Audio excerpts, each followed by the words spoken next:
describes his behavior in Revelation 13, how he implements this war against the saints, how he blasphemes the Most High in the tabernacle in the heavens.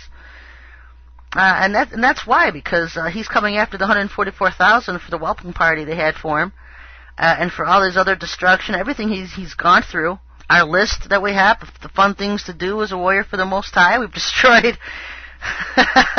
countless and countless weeks and days, and probably even months of work by causing pure chaos. Just praying that list, because it's disrupting the underground cities, the underground bases, their tech equipment. You know, it takes a lot of money for them to point a satellite at your house and beam a small little microwave weapon to hit you precisely in bed where you're laying, and for 2 seconds later to totally lose that weapon. Because if you guys are doing as I've taught you, and that is to just pray and ask the Lord to fry the chips, the circuit boards that are operating these satellites and these weapons, He'll do it. And just assume that He does it. When you ask Him to do it, have faith that He does it. Just go back to sleep. The Lord will take care of it. Ask Him to fry the circuit board, the chips that are operating this equipment, in Yahushua's name, and go back to sleep. As far as I'm concerned, once I speak, it's done. He's going to do it. And so it's with that in mind, and how much anger you see coming from this guy, we've cost them billions in money, because just little prayer and these little war-going bucks, David Stones, that's what I call them, David Stones, taking down the giants, and we've been effective. And so, people call us crazy. They call us a bunch of insane warriors, but I'll tell you what, I couldn't be any prouder, and I wouldn't stand any taller up against these wheelchair grannies, I call them, our wheelchair warriors. They're just as tough as can be, because I love the Lord to death. Just so many women out doing things for the Lord. So many men getting involved. I've always said that we were lacking in the middle-aged male crowd. We needed some real leadership in that area. And a lot of them have stood up. And the kids, a lot of kids, tons of kids. And, his warrior, his whole army is just very various. We're from every country in the world. We're from every race. We're from every area. Most of them, a lot of them I've never even heard of. And we're just getting the job done. You don't care what people are saying about you, what they're thinking about you. We're just quietly getting our job done. And by the time this snake arrives on earth, Revelation 13, this first beast, and he comes after the warriors, we're going to be gone. And then he just spends his time blaspheming the tabernacle of heaven and the Lord, and goes after the rest that are left on earth. And it's just amazing that that's one scenario that I've always seen laid out in the codes, and one that's literally just laid out in the Bible as well. It just changes perceptions of what people think. People think the whole bride's going to be gone before he arrives, and that's why they're not busy preparing for the coming famine.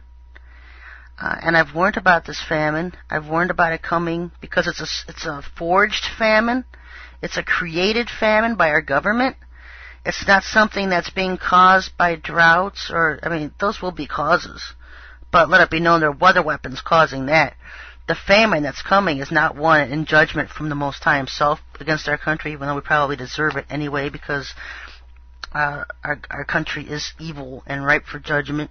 But this famine coming is definitely one created by high fuel prices, by destroying crops, by floods, and lack of water.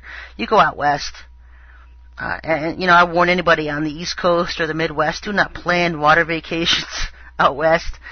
I've been out west two years in a row now, and you see all these people, and they have to be from the East Coast, going on these whitewater rafting vacations, and there's no water in these rivers. They're creeks, they're ditches, even the lake we were in Arizona was only half its capacity. Even Salt Lake itself, not that anybody would go rafting in Salt Lake, but you look at what it once was compared to what it is now, and it's probably 50% of its normal size. because you can stand on the bridge that goes across Salt Lake in the park there and just look at what it used to be, because it's all dry, it's barren, and then you'll see areas where the water begins. So you can see out in the back how far the lake used to extend, and so it's just pretty amazing. A lot of water. There's going to be a lot of water problems in the West, and it's because they've got so many underground bases out there. I think that if it's not the droughts itself, it's the underground bases draining the water out of any water source areas out there, because there's just so many of these joint underground bases, and these aliens do use a lot of water.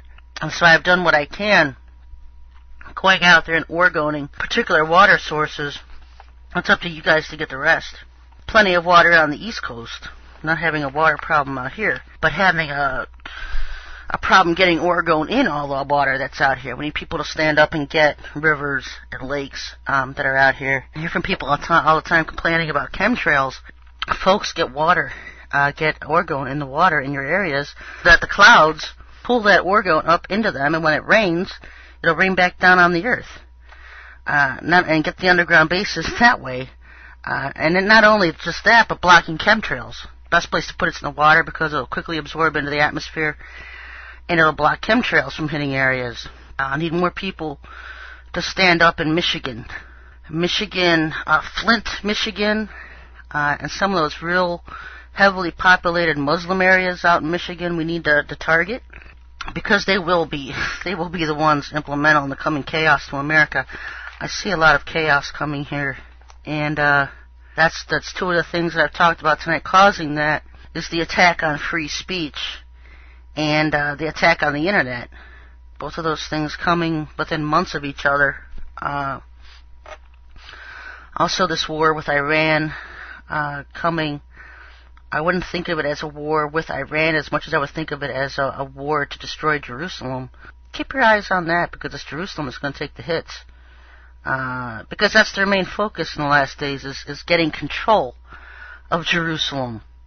And so I know that the Masons preach that they're going to knock down the Dome of the Rock so they can rebuild Solomon's Temple, because that's their main goal, is to rebuild Solomon's Temple. And so they have to have some kind of missile or earthquake or something that would take down the Dome of the Rock. I see that whole thing at odds with the agenda of having Islam taking over the world against Christianity. And that's, there's always been the scenario where the first beast arrives, who's Maitreya, this Iranian Mahdi, goes to war against Europe and America.